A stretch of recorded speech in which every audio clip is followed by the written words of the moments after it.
If you are hearing this, it is already too late to pretend you are asleep. There is an old saying, carved in symbols along the inner walls of a forgotten Egyptian hall. Thoth never wastes a test on those who are not already turning in their dreams. Tonight is not about entertainment. It is not about spiritual aesthetics or collecting one more ritual like a shining object. This is about a test. A single invisible test that the priests of Kemet swore would reveal a person's true vibration more clearly than any opinion, any personality, any mask.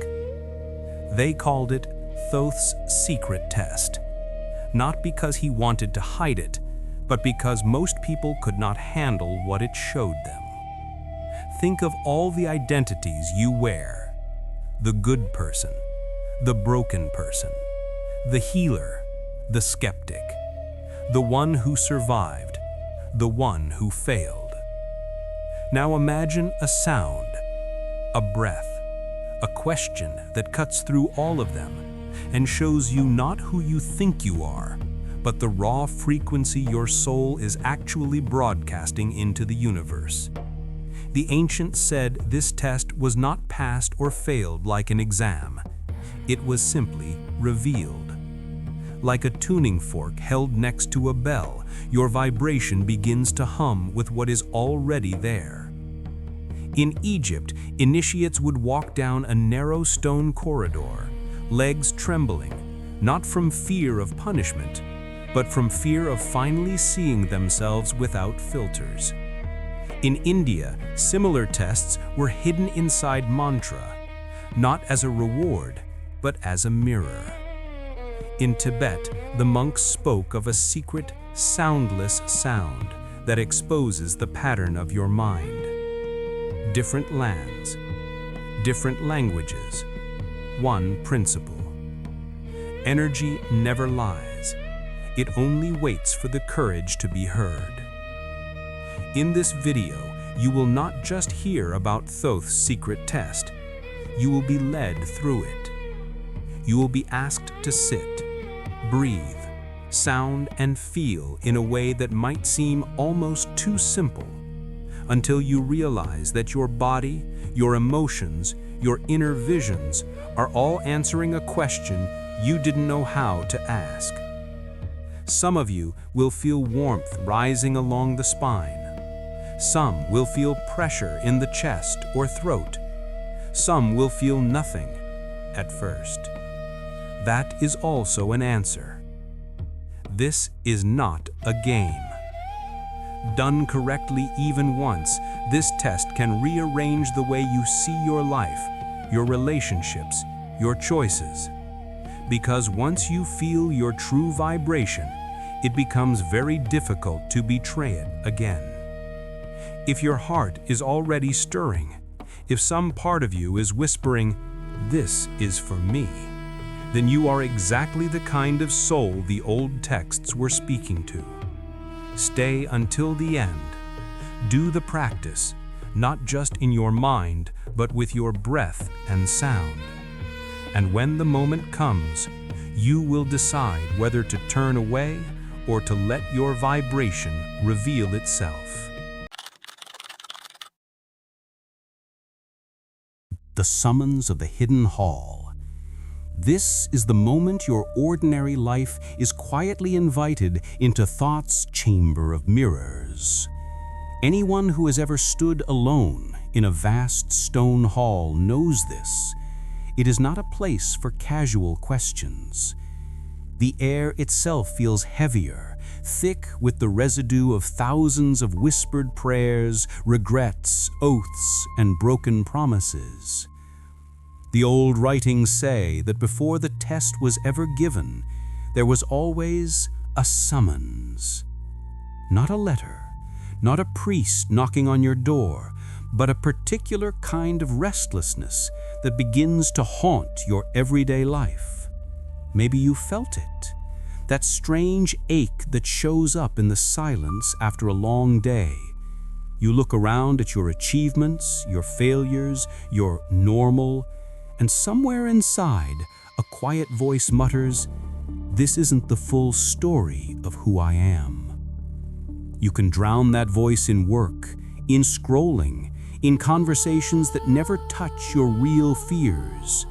You can call it mood, burnout, or overthinking. But the ancients had another name for it. They called it the knock at the inner gate. In Egypt, when a student felt that persistent unease, they would go to the temple and sit in the hall of columns. No ritual, no music, just stone, shadows, and their own breathing. In India, the same summons appeared as a feeling of disgust with empty rituals, a sense that repeating words without soul had become a lie. In Tibet, it was the sudden realization that every snowflake falling in silence felt more honest than the stories they were telling themselves. The common thread?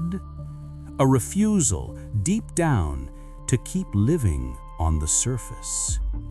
Thoth's secret test is not something you try because you are bored.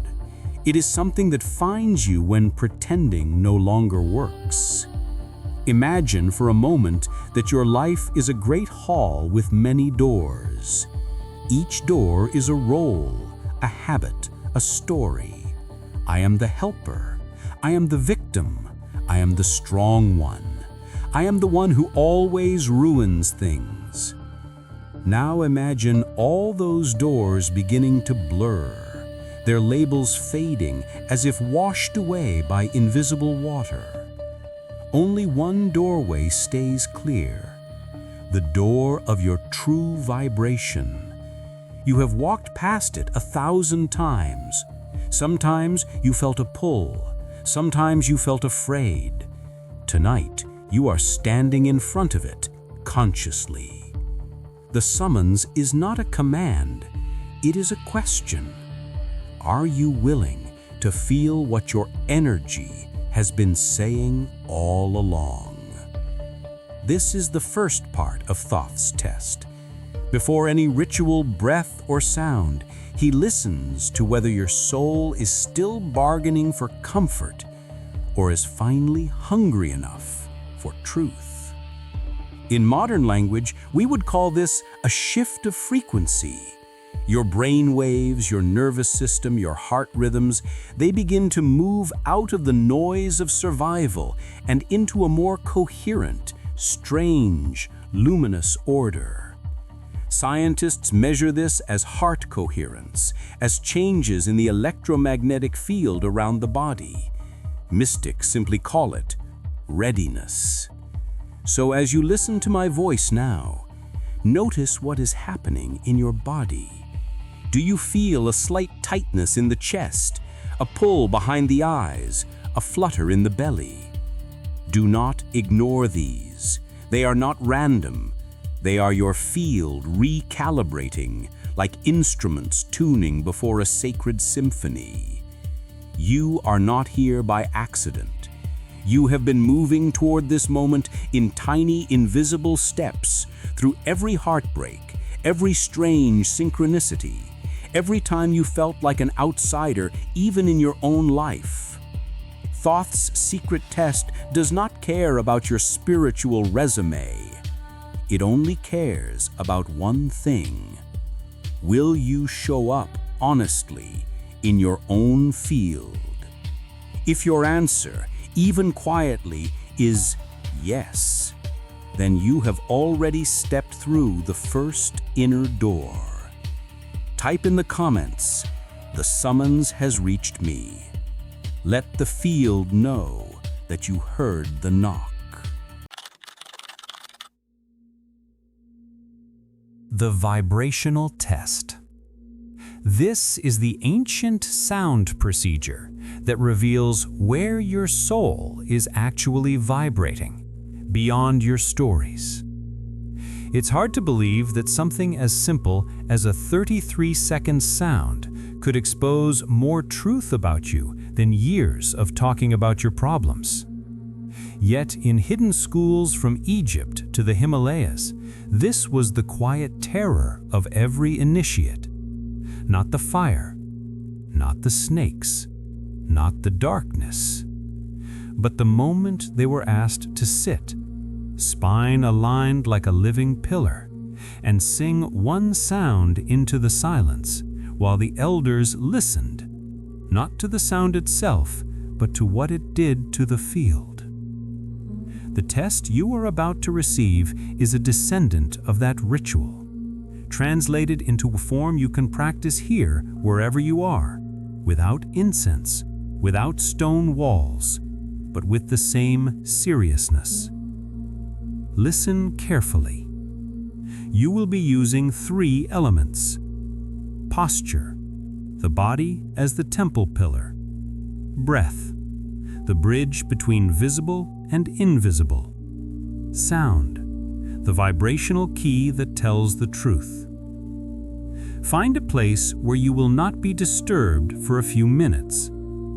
Sit with your spine straight but not rigid, as if a gentle golden thread is lifting the crown of your head. Rest your hands on your thighs, palms facing up, like ancient bowls ready to receive light. Allow your eyes to soften. You may close them or half close them, letting your gaze rest gently at the space between your eyebrows, the ancient point of inner vision, known in India as the ajna, in Egypt as the place where Horus sees beyond appearances. Now, breathe in slowly through your nose for a count of 4.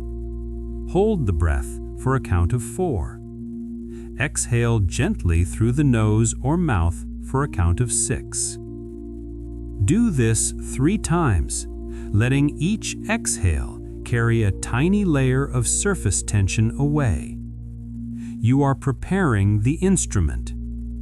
Modern science would say you are activating the parasympathetic nervous system, shifting from fight or flight into a receptive, coherent state. The ancients would say you are knocking dust off the strings of your inner harp. Now comes the sound. The name of the sound is not important. Different schools used R-A, M-A, O-U-M, or a pure open vowel. What matters is the shape of the sound and your honesty inside it. For Thoth's test, we use a long, steady like the hum of a bee, the resonance of a hidden engine of light. Here is the instruction. Inhale slowly through the nose. As you exhale, let your lips gently close and make a continuous sound. Sustain this sound for about 33 seconds. If you cannot time it, simply let it be as long and steady as you comfortably can. Pay attention not to the sound itself, but where in your body it vibrates most. This is the heartbeat of the test. When you hum this sound, if the vibration concentrates mostly in your head, the old priests would say your energy is living in ideas, visions, possibilities, powerful, but sometimes disconnected from the earth. If it vibrates most in your throat and chest, your field is tied to expression, love, grief, and unspoken truths. If it resonates strongly in your stomach or lower body, your soul is wrestling with safety, roots, survival, desire. There is no better answer. There is only what is true right now. This is the test. In Tibet, similar practices were used with long Om chants in mountain caves. The yogis would note where the sound landed and prescribe different inner work, like doctors listening to the lungs. In India, The exact same 33 seconds became a way of diagnosing which chakra was unconsciously controlling a person's life. In Egypt, the vibration was felt as a light pattern inside the body, as if someone had traced glowing lines through the spine and organs. 3 lands, 1 principle. Where the sound lives, your life is speaking. So, when the video guides you, or when you pause to practice on your own, do the following with full presence. Sit. Breathe 3 times slowly. Inhale. Exhale with for as long as is natural. Notice exactly where the vibration is strongest. Do this 3 times. You may feel tingling behind the forehead, heat in the chest or throat, a heaviness or buzzing in the belly, or a strange quiet emptiness. Honor it. Do not judge it. Do not try to move it somewhere you think is more spiritual. That is one of the biggest traps. Pretending your energy is where your ego wants it to be. Thoth's test does not reward pretending. It rewards willingness. After your 3 hums, place your right hand over the area that vibrated the most. Whisper inwardly, I see you. I hear you. Show me the truth of this vibration. Stay still for a few moments. Some of you will feel emotions rise, sadness, anger, relief, or inexplicable tears. Some will feel nothing and think, I failed. You did not fail. You simply touched the edge of a door that may take 1 more knock, or 10, or a single night of honest conning to open. Remember, just doing this test once can shift your entire field, because it sends a message to your deeper self. I am willing to listen. If you have already tried the sound as you listened, write in the comments, I have taken the test. If you are about to do it after this video, write, I am ready to hear my vibration. Let the field register your choice. The mental traps. This is the realm where your ego tries to cheat the test, and Thoth simply smiles. Tell someone on the internet to chant RA 1,000 times, and they might do it just to feel productive. Tell the ancient magicians that repetition alone will manifest your dream car, and they will laugh in your face. Why? Because the test is not about how many times you make a sound, or how perfectly spiritual you look while doing it. It is about whether you are willing to let the sound change you. The ego hates this. It loves rituals it can control, count, display, and brag about. It loves saying, I do this every morning. It loves making a checklist like cosmic loyalty points. But Thoth's secret test was designed so that the ego could not win it.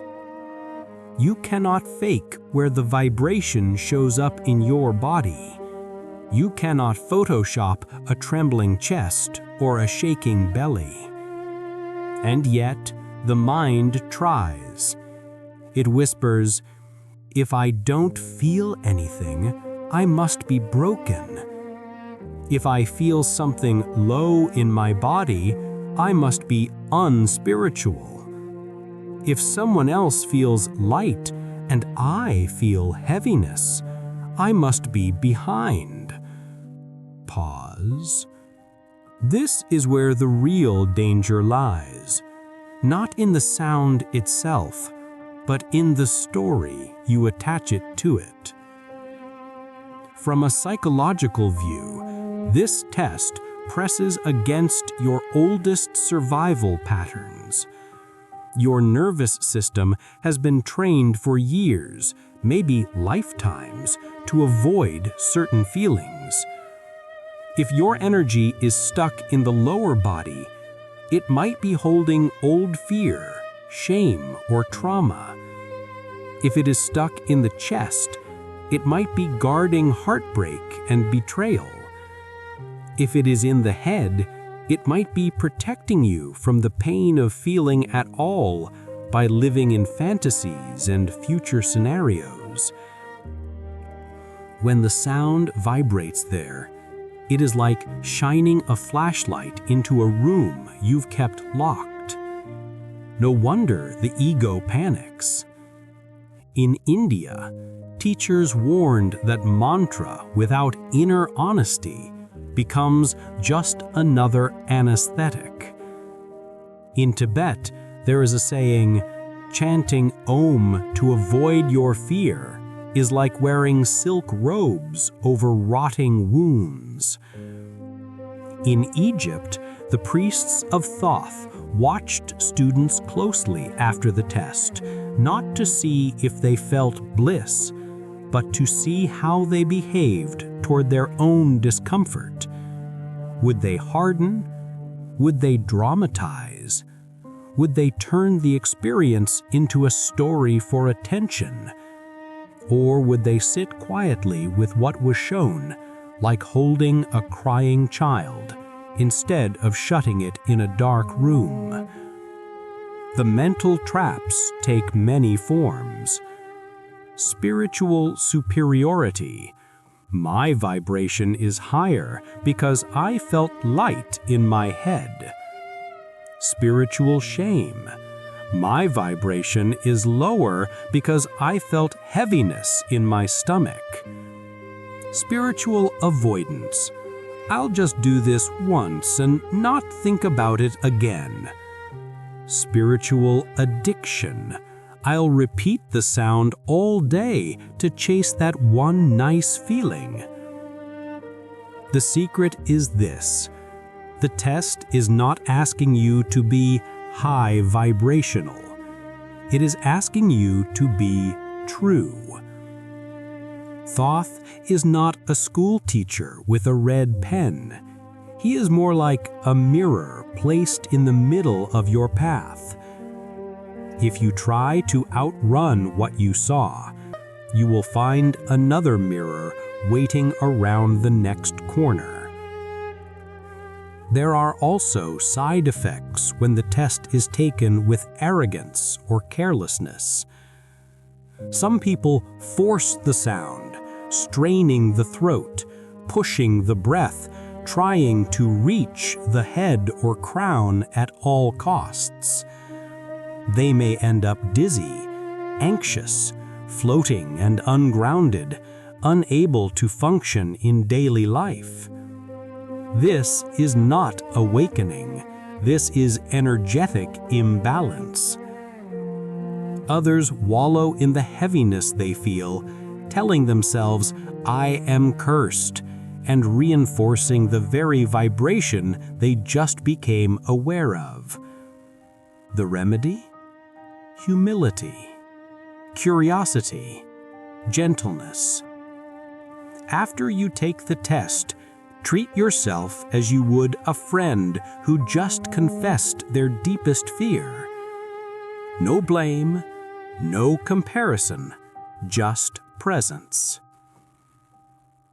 On a scientific level, this attitude actually rewires your brain. Neurons that fire in patterns of self-attack begin to lose strength, while pathways of acceptance and self-regulation grow stronger. On a mystical level, the energy in the area that vibrated the most begins to loosen, like old knots slowly giving way to water and breath. This is the alchemy behind the test. Awareness, held in kindness, transforms vibration faster than any violent attempt to fix yourself. So, if your ego has already started its commentary about how you did, what you felt, what it means, gently smile at it. Place your hand again on the area that vibrated the strongest and whisper, "You are allowed to be exactly as you are while you learn to become something new." If you notice any of these mental traps in yourself, type in the comments, "I see the tricks of my mind."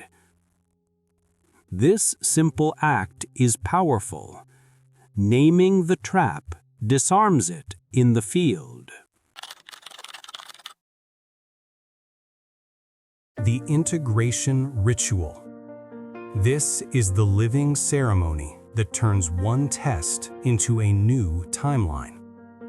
There is a moment in every true initiation when the candles have burned low, the echoes of the chant have faded, and you are left alone with a simple question. So, what will I do with what I've seen?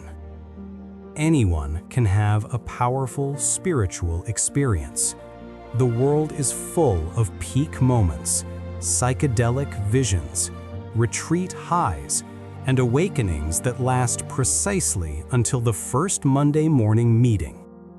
Integration is different. Integration means that what you saw in the test begins to shape how you choose, speak, breathe, and walk. It is not dramatic. It is stubbornly sacred. The old Egyptian texts say that after Thoth's secret test, the initiate was sent away without immediate explanation. No one told them, "You are this chakra," or "Your vibration is that color." Instead, they were given a simple nightly ritual and told, "Do this once with full presence, and your future will not be able to remain the same." Tonight, I will give you a version of that ritual, adapted to your life, your room, your city, but carrying the same current. Choose one time in the next 24 hours when you can be alone for at least 7 minutes. Again, sit with your spine straight, hands resting like open bowls. Close your eyes and remember where the sound vibrated most during the test. Bring your awareness gently to that place. Head, throat, chest, belly, or lower. Now, here is the key. You will not hum the sound this time. You will listen for it. In India, this is known as nada, the inner sound. In Tibet, it is the soundless sound that underlies all mantra. In Egypt, it was described as the whisper of the Ka, the subtle double of your soul. Take 3 slow breaths. On each exhale, silently say inside, "I am here." Then, as you breathe naturally, imagine that in the space of that vibrating center, there is a tiny point of light. Not bright, not dramatic, just steady. With your inner ears, imagine that this light is humming, almost below hearing. You are not forcing it, you are joining it. For 3 minutes, simply rest your attention there. Thoughts will come, shopping lists, memories, worries, fantasies. Let them pass like clouds. Every time you notice you've drifted, gently return to the humming light. This is where modern science and ancient mysticism meet. Neuroscientists would say you are strengthening the attention networks of the brain, training your mind to stabilize around a chosen object instead of drama.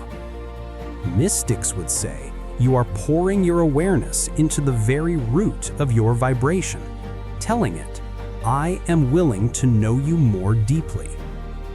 After 3 minutes, place your hand over that area and whisper, "From this vibration, I choose a new future." Now comes a part many people skip. You will name one small action in your physical life that aligns with what you have felt. If your vibration was in the head, maybe the action is to bring one idea into concrete form, writing the first page, making the phone call, taking the class. If it was in the throat or chest, perhaps the action is to speak one truth you have been avoiding, a boundary, an apology, an expression of love. If it was in the belly or lower, the action might be to secure your safety in one tangible way: resting, eating well, asking for help, handling a long-avoided task. This is crucial. Without action, energy remains an unresolved storm in your field. With even one tiny aligned action, the field begins to reorganize, like iron filings around a magnet that has quietly turned. This is how timelines shift, not by manifesting harder, but by letting your true vibration become the compass of your choices. There may be side effects as this happens. You might find certain relationships feel suddenly heavy, as if their contracts are expiring. You might feel surges of emotion for no obvious reason, as old frequencies loosen their grip. You might dream of halls, temples, oceans, or strange teachers. You might wake up with a sentence in your mind that feels like it came from elsewhere. Take these not as glitches, but as signs that the field has heard you. In the comments, you are invited to anchor this change. If you have done the test and begun the integration ritual, right, the journey has begun. If you feel something stirring but haven't yet practiced, right, I allow my true vibration to rise. These words are not just text, they are like signatures in the invisible ledger of your soul's decision. And if you feel called to walk further with this kind of work, to explore more ancient techniques, healing sounds, hidden energy maps, you are invited to join this circle in an ongoing way. Subscribing to this channel is not just following content. In the old world, it would be called entering a temple school.